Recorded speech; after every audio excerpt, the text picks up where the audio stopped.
You're listening to the Franchise Freedom Podcast with Giuseppe Grammatico.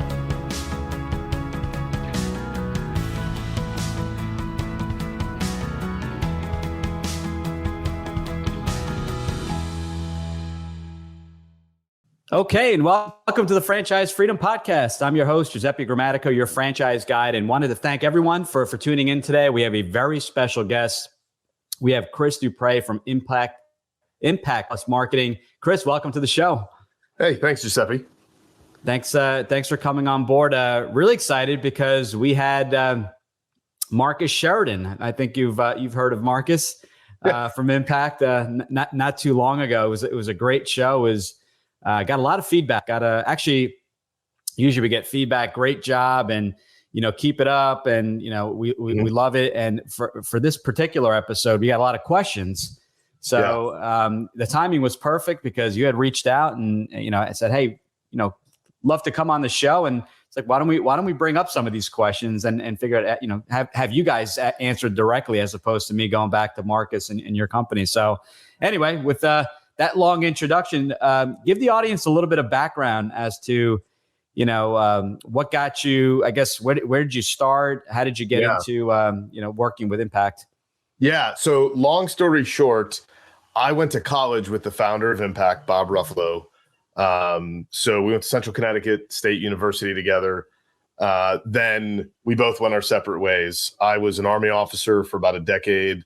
Bob did some stuff and then started Impact. And so when I transitioned out of the Army, did a couple things and then came over to be Impact's chief operating officer a few years after that. Worked through with him. We merged our company with Marcus Sheridan's company back in really the early 2018. And Marcus became a mentor of mine. We started working on the Ask You Answer and communication stuff together. And then through, this horrible period of COVID in early 2020, we developed a coaching and training service to help people bring the Ask You Answer to life in their organizations. And so I worked with Marcus and built that, and then have been coaching businesses and Impact ever since on how do we bring about the change in our organizations to take marketing in-house? How do we help sales communicate the way that they need to actually meet buyers where they're at and take them through their cycles, and just how to grow. Right. Yeah. I love it, and I'm such a big fan. So this is a treat for me, and I'm always learning something new. This is an evolving thing, but I think it's when it comes to the word marketing, I think we overcomplicate things. And I'm not saying it's not complicated, because obviously you get into all the specifics with SEO and all this other great stuff. But I think we overcomplicate it, right? I think we forget the big picture. Why are we marketing? What are we trying to accomplish? And so with that being said, first off, I didn't know that Marcus the companies were merged. So that was actually something I just learned. I didn't realize that. Yeah. So funny thing is this morning, right? So as I was riding my Peloton this morning, I was having a conversation with Marcus about a whole bunch of stuff. Right. Well, he's in Venice speaking today. Mm-hmm. But yeah, Marcus is part of the Impact team. Awesome. Yeah. He's one of the owners of Impact. Yeah. Cool. Yeah, I thought he founded it. So there you go. So I learned that's the one fact I learned today, which I'm not sure it even came up on our last conversation. So for anyone that missed that previous episode, where we had Marcus on talking about just the whole philosophy of the Ask You Answer, I'm going to link that to this show, put them in the show notes. But Chris, tell us, maybe in a few minutes, what is the philosophy? What are the principles of They Ask You Answer? And then we'll kind of work from there. Yeah. So They Ask You Answer is as simple as it sounds, right? It was, it came about during the recession 2008. Marcus had his company. They were losing business. They were going to go bankrupt.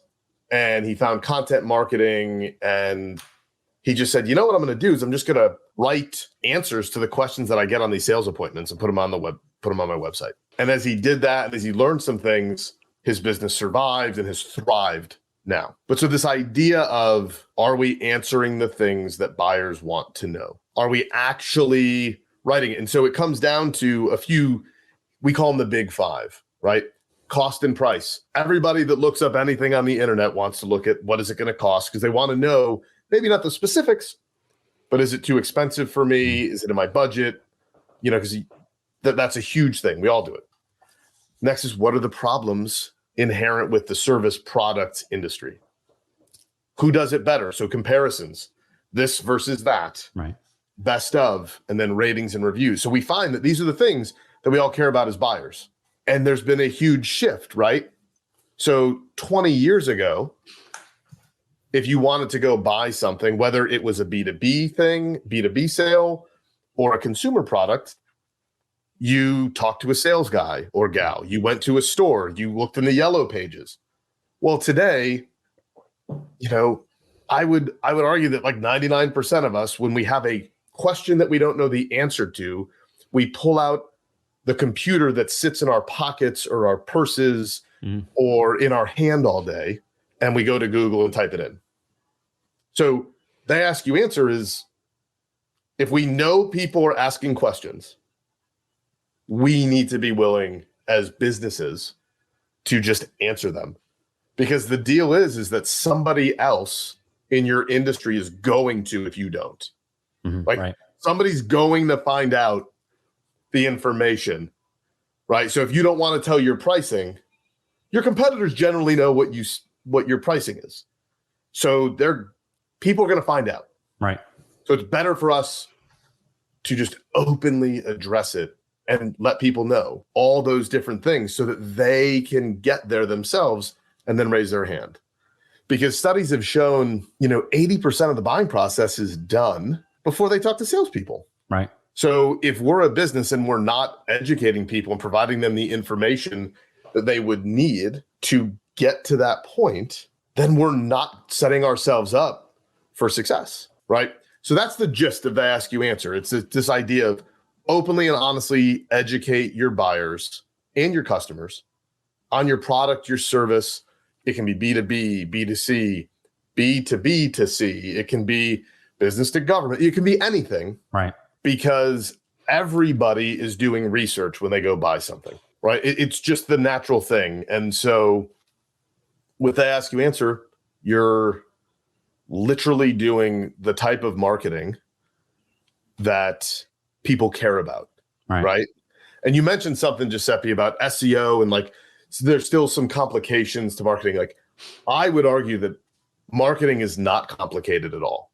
It's very simple. Now, are there aspects when you get into big data, when you get into some highly technical things? Sure, that's complicated. But 80%, 90% of small to medium-sized businesses that are generating $1 million to $500 million, likely don't need to do anything super complicated. Google rewards people that deliver the best answer to a question in a thoughtful, educational way. Right. That is what the Ask You Answer is.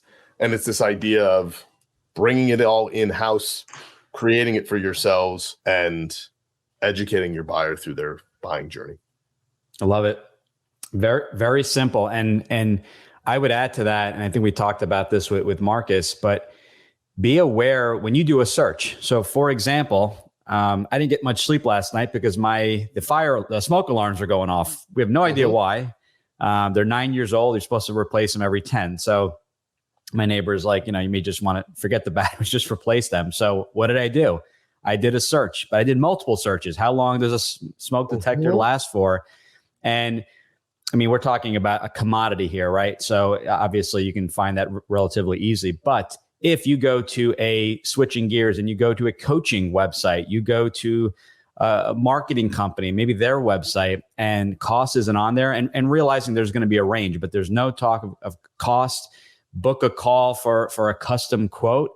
What do you do? Honestly, just ask yourself, what do you do? What do? I go to the next listing. It's aggravating to me that I can't even get a range, because if that range was 50,000 a month, there's no point in even wasting the 30 minutes. I rarely have enough time as it is. And that's like, it's the basic stuff that we do every single day. And it's like, if you take a step back and pay attention to that, it's like, all right, well, treat your customers like yourself. You know, if it's so basic, yet we don't do it. So y'all go read the book and you're gonna say, duh, this is what we should be doing. Right. And yet you're not. Right. That's what I see every day. But this is the thing, Giuseppe, is so when you go and see it and they won't talk to you about it, or it's like talk to sales because they won't tell you the price range or whatever. Right. You know they know the answer. Of course. Yeah. You know that they could explain it. Mm-hmm. And so I don't know about you, but I start to go, what are you not telling me? What are you afraid of? You know, like it's like it's the whole thing when you go to a restaurant and they've got market rate pricing for the fish or whatever. Mm-hmm. Most people don't ask, right? Because you don't want to ask, because you don't want to feel cheap if you don't get it. That's true. Right? So there's a restaurant in the city that I live in that doesn't have market rate. They just tell you. So when they list off, hey, we've got this fillet today, it's 55. We got this piece of fish, it's X dollars. Right. They push more of their fish and big steak stuff because they just tell you what it is. Right. Than the restaurant that says market price. Right. I like that. I just like to know where the hell we stand. I mean, it's so basic. Just tell me. And because time is valuable, why talk to someone that has $1,000 budget and the service is 50? Give a range. And then you talk about that right on the website. It's between 1 and 10,000, depending on what you want. This is the low end. This is the high end. And then we can figure out where you fall. So if you're completely out of that range, you just saved the company Impact a phone call, saved me a phone call. It just makes things a lot more efficient. So I think people are afraid of scaring people off, or maybe the competition shopping them. Is that why? Yeah. I mean, that's so you get all kinds of issues, right? Well, but Giuseppe, we're a value-based business. Right. And so but if a client or a prospect asked you on a sales call, so give me a range, everybody would be able to talk about the range. Sure. And you'd be able to explain it to somebody. Well, you should have a video that does just that, and you should have an article that does just that. Right. What makes prices go up? What makes them go down? Who's a good fit? Who's a bad fit? It's not that we take away from sales. Sales is still super important. You still got to create gaps. You've got to talk about need. You've got to drive all those things. But again, do you want your sales folks talking to qualified potential buyers or unqualified potential buyers? Because here's the deal. The best salesperson in the world can't sell the thing to an unqualified buyer. Right. You just can't. If I legitimately have $100 to spend on something and what you're trying to sell is $50,000, there's no way that I'm going to buy it from you. Agreed. And just so simplify it. Yeah. So when we allow, in the book, Marcus has this pyramid and he's got like the competition, he's got non-fit buyers and then like buyers. And I forget exactly how the triangle is drawn, but the idea is we allow people that aren't a good fit for us and we allow the competition to drive what we put on our websites versus the actual people that give us money for our service or our product. Right? Because think of yourself. What do you want to know? I like to run business owners through this. Go look at your website and go look at your sales process. Would you be blown away and super excited to do business with you based on what you're educating people on before they talk to sales and what you're talking about in sales? Most people, when I ask them that question, shrug their shoulders and go, I wouldn't really be that excited. And so that's a test to go look at. Right? Like, because if the answer is not like, heck yeah, our process is awesome and we answer all the things that people would want to know, and we even let them, self-identify or self-select or self-qualify before they even talk to us. Like, those are the folks that are doing it right, because they're thinking about the buyer before they're thinking about themselves. And that's, and I don't know if people caught that, but 80%, that number, as I've just love following statistics, and Marcus and I were talking about this as well. 80% of the buyer's journey, they have, absorbed everything on your website and multiple sites. Maybe if you have a book or a webinar, they've absorbed all that, which is great. That is the most amazing person to work with, because they've already educated themselves. They already understand the process. You could dive right in. They know what to expect, and it just makes life so much easier. They're going through the process. They're disqualifying themselves. Either maybe the timing isn't bad. I even tell people, hey, these are the people that are not a good fit for franchises. Meaning, you got to have money. You got to have some type of time frame. 5 years down the road is not a time frame. Don't bother looking at something that may not even be available. Maybe just get into the beginning stages of just educating yourself. So that's huge, and that changes the conversation. It changes the mood for the day. It's a pleasure, working with people. And then you have some other people that they jump in a little bit early, and that's fine. That way we figure out together. Right. Okay. But there's this beautiful piece, Giuseppe, and listen, you don't have to be doing the Ask You Answer to do this, but this is part of the Ask You Answer, right? It's this idea of use content in your sales process. Right. So let's say generally, all of y'all that have considerative buying processes, what you want your sales process to do. Like, you want this conversation to accomplish this. You want this conversation to accomplish that. Well, the thing is that your buyer has no idea, and I think Sandler calls it like setting the stage before you do some of this stuff, right? Mm-hmm. But this idea of assignment selling is, before I'm going to meet with you in a sales conversation, I'm going to send you an email with a video in it. Mm-hmm. That video is going to be me going, Giuseppe, excited to talk tomorrow about X, Y, and Z.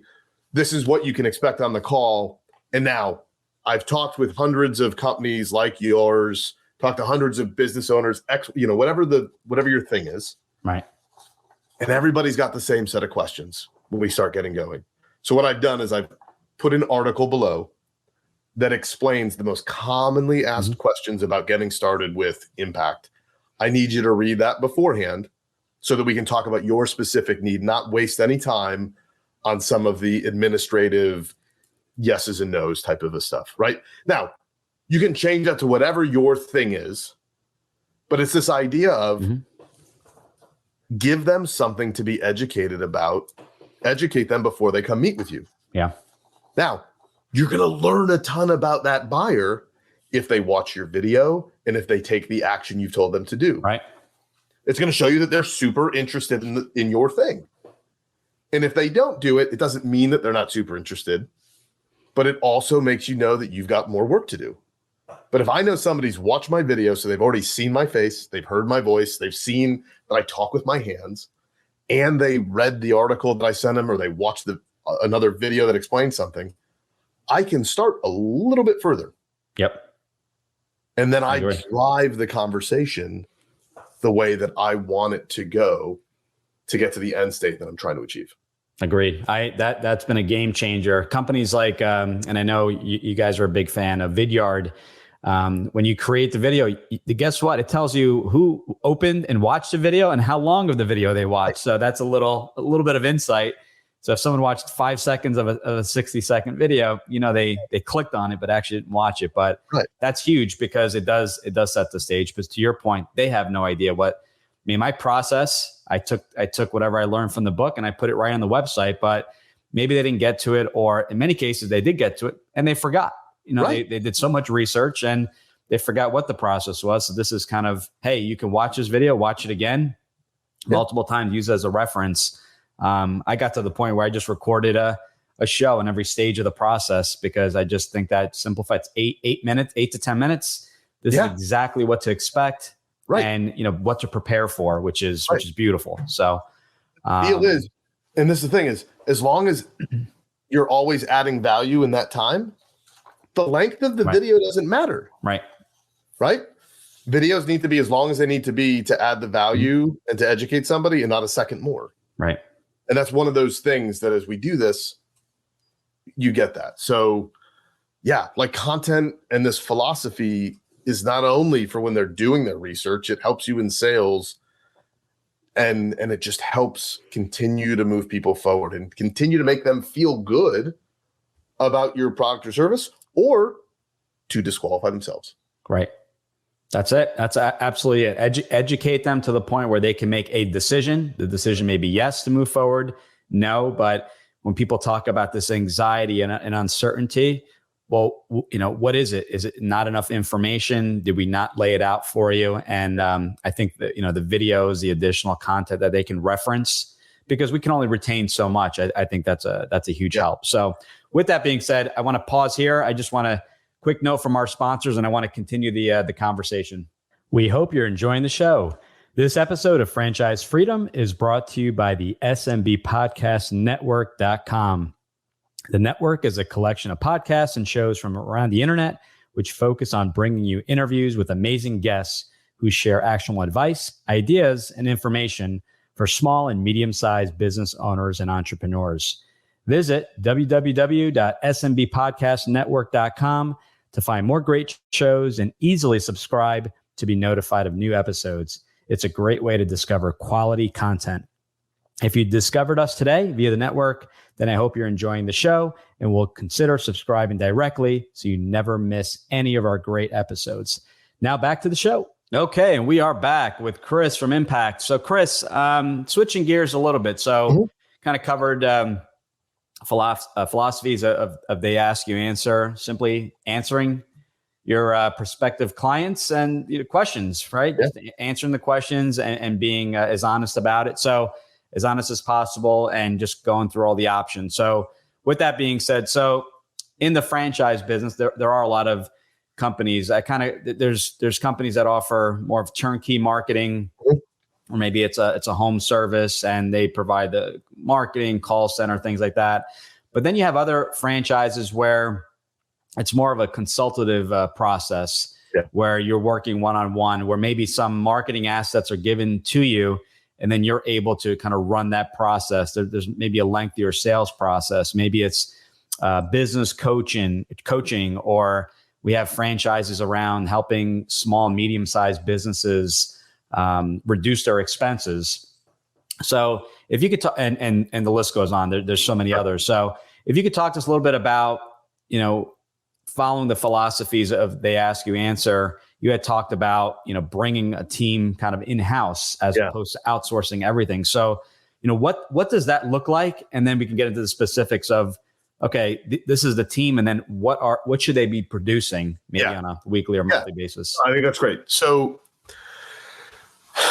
when you think about bringing the ask, you answer to life, or just how do you effectively do marketing, right? Again, this idea has been brought that marketing needs to be done by the experts, needs to be outsourced, needs to be done by people that studied it and do all these things. So here's the thing. I jumped out of airplanes. I was an infantry officer in the Army for a decade, right?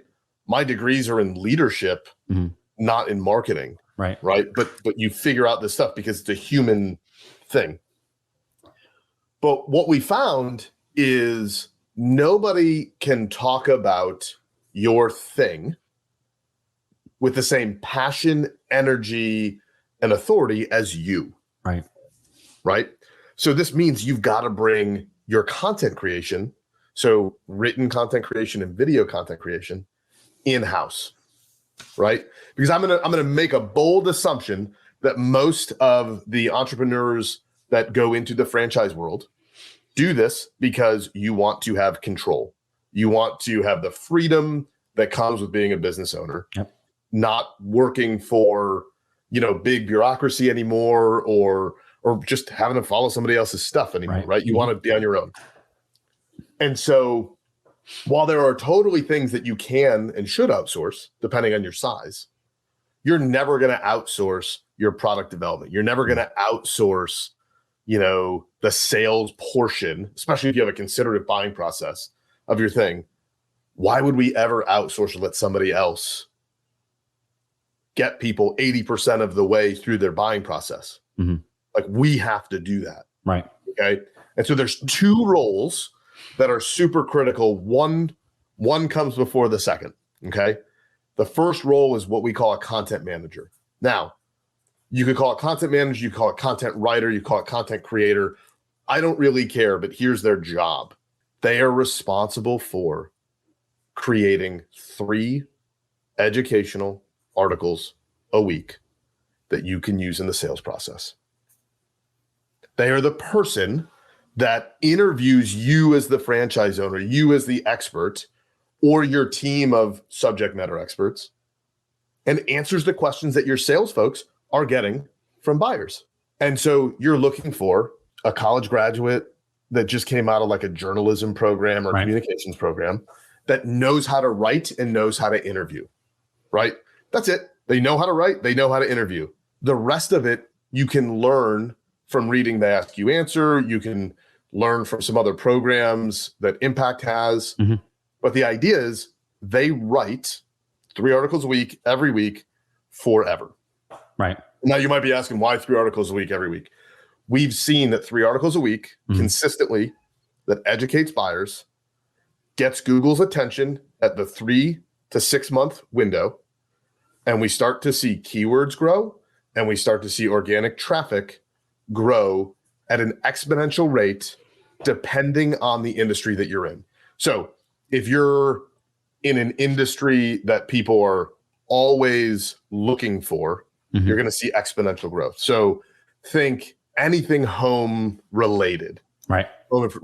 Roofers, foundation repair, probably even house cleaning, like all these different things.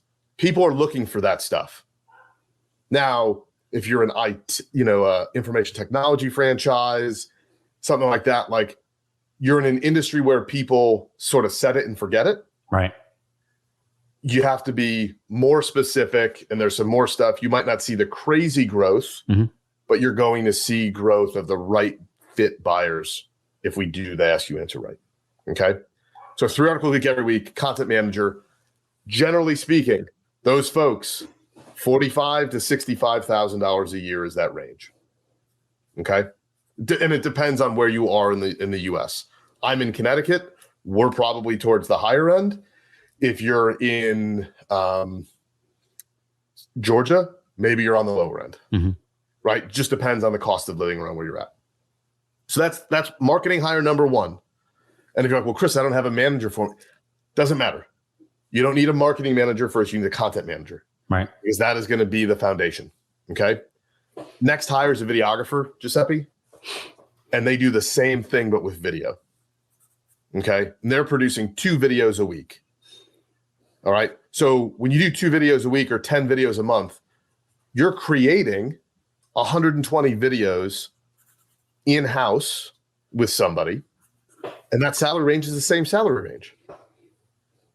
And I want you to go think, if you had somebody go create 120 videos for you, paying somebody on the outside, right? You're paying $300,000 at a minimum, right? For that amount of video. You're going to do it for 50, 60K. And have those assets that are always there for you. And the biggest piece is, say something new happens in your franchise, in your industry, and the thing that you're in. When you have a marketing team, a content team that's in-house, you don't have to wait on anybody, right? Like you just go, hey, Susan, Bob, let's go. We got to write this article. We got to shoot this video. We got to put this out today. You have that ability to do it. So this is the foundational things that you need to actually generate and educate, like to generate content and educate those potential buyers.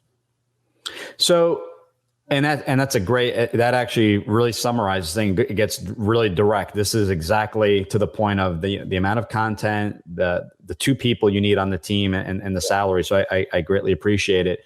Yeah. So if someone is just starting out, they just bought a franchise, and again, it goes to the franchise. Maybe it's more towards business coaching where you're really doing, driving the sales and you're maybe getting some marketing collateral, but you're really going out there and pushing it through via blogs or social media and things like that. So if it is your first year and the budget isn't there and you want to kind of do this yourself, and I'm not saying this is not forever, this is to the point where you can bring on that team. What would you say that look like? You just got to start writing. Right. You got to start producing video, right? So here's the thing is, your video quality. I think that people hear video and they think super produced. Right. Now, listen, if you go watch, so it's funny, if you watch my LinkedIn video, if you follow me on LinkedIn, you'll see I'm generally here. This is generally the lighting and the audio that you're going to get, right? I'm on my Logitech StreamCam coming through an iMac with a couple lights and a good mic, right?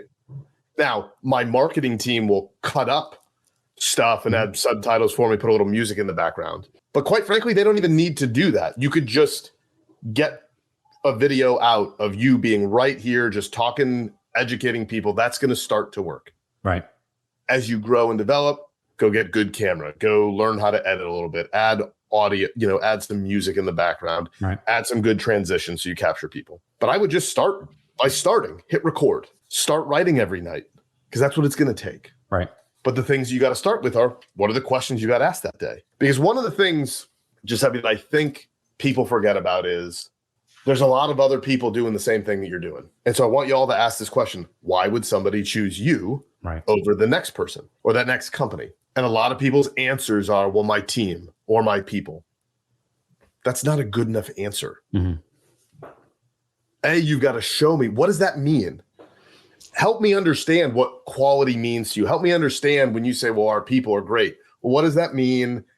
And you can't just tell me, I got to see it somehow.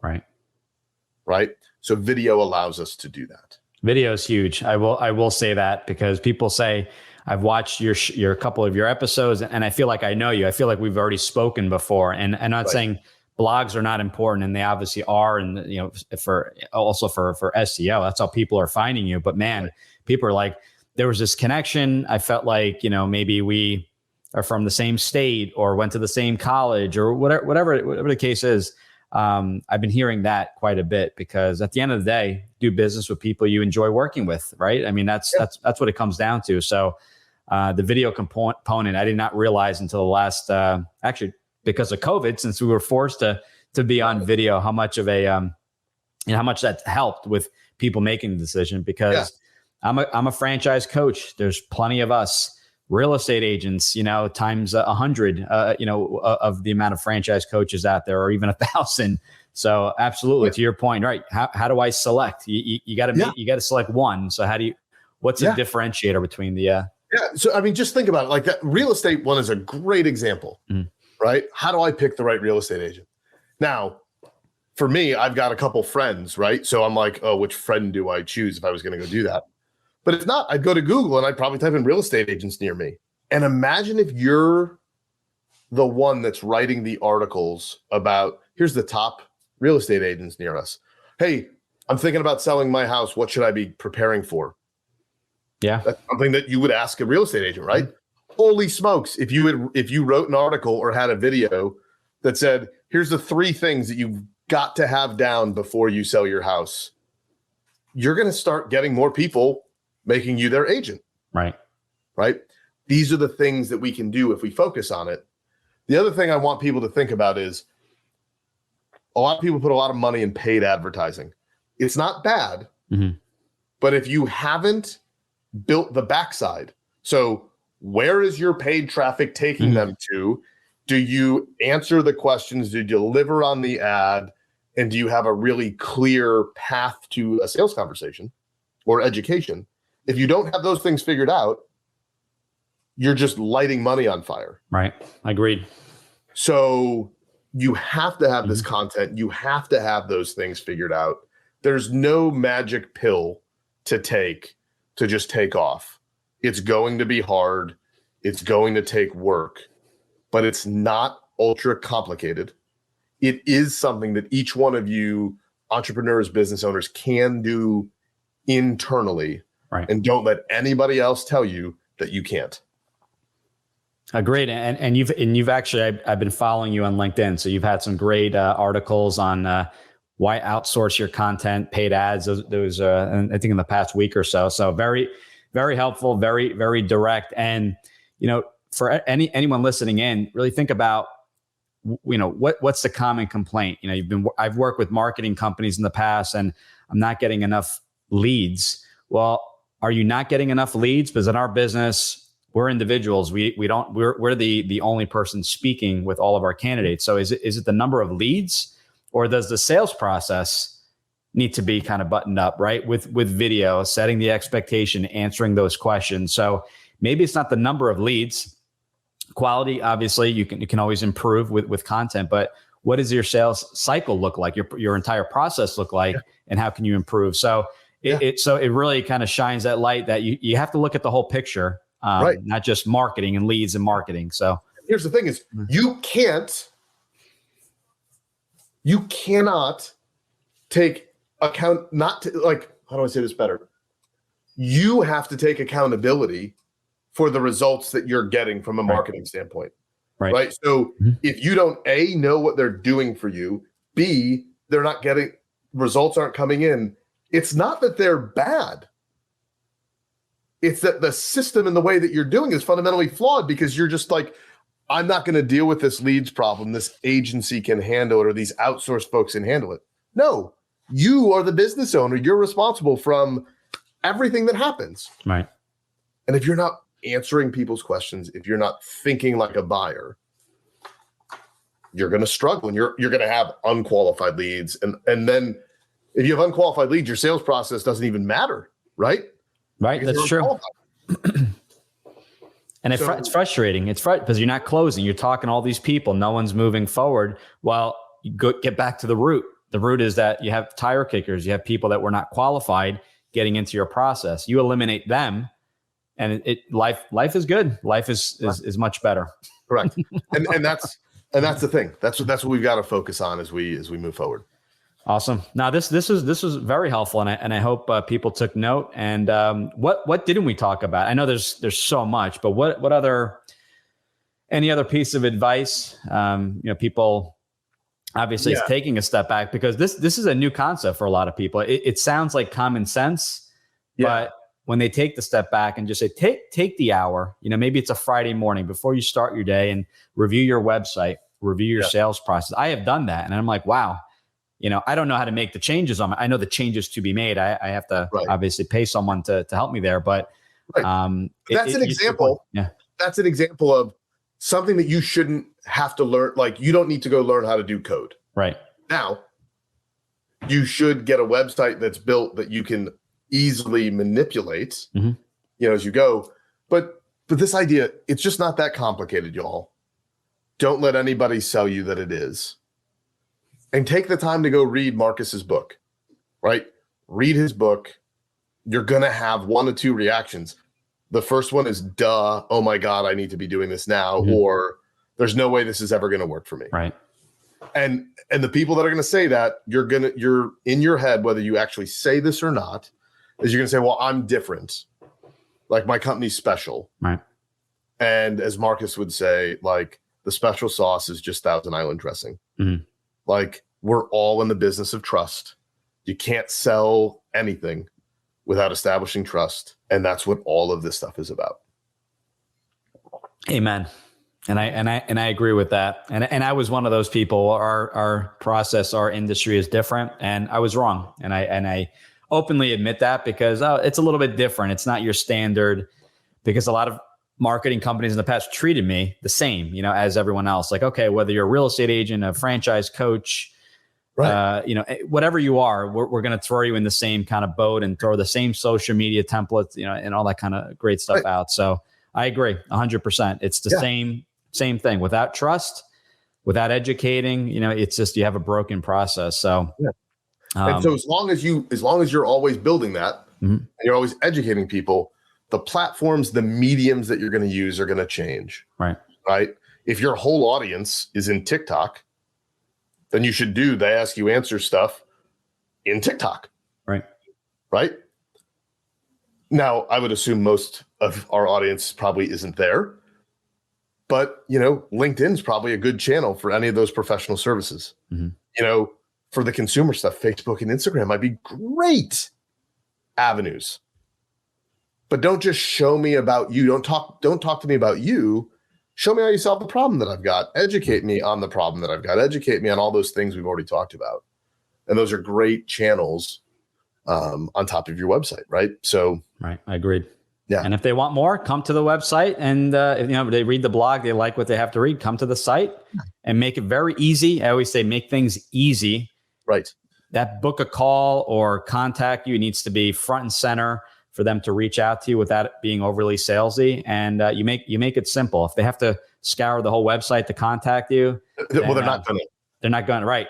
The attention span is, it's amazing watching how long people actually stay on the website. Even if it takes an extra 2 seconds to load, people hop off. So make sure everything is rolling correctly, is efficient. And that's great advice. And I'll send this out to everyone. Send me your comments, send me your questions. If Chris is okay, we can follow up. Maybe that's in the show notes, because this will probably be out in the next couple of weeks. Yeah. But I do reach out to people prior to this, letting them know who's on the show. But if it's after the show, just send me those messages. If Chris is open to it, either we'll answer a few of those. We'll have him back on a show. Maybe we'll have Chris do a quick little video or point us in the right direction. But definitely send your questions, because Chris is on due to your questions and due to your interests. So Chris, I really appreciate it. I learned a lot today. Looking forward to chatting again very soon, and we'll definitely talk soon. All right, sounds good. Thanks again. Take care. You too. Thanks for tuning in. Whenever you're ready, here are 3 ways Giuseppe can help. 1. If you've ever considered owning a business of any kind, you owe it to yourself to get a copy of Giuseppe's book, Franchise Freedom. Download your free copy at ggthefranchiseguide.com/book. 2. Want to understand how successful executives make the transition from corporate to owning their own franchise? Join Giuseppe's next online presentation, Franchise Freedom: How to Escape the Corporate World and Have Financial and Time Freedom by Owning a Franchise, by going to ggthefranchiseguide.com/video. 3. Want to work with Giuseppe one-on-one to identify the right franchise opportunity for you, to navigate the process, and get plugged into experienced franchising advisors? Send him an email to gg@ggthefranchiseguide.com with one-on-one in the subject, and he'll send you all the details.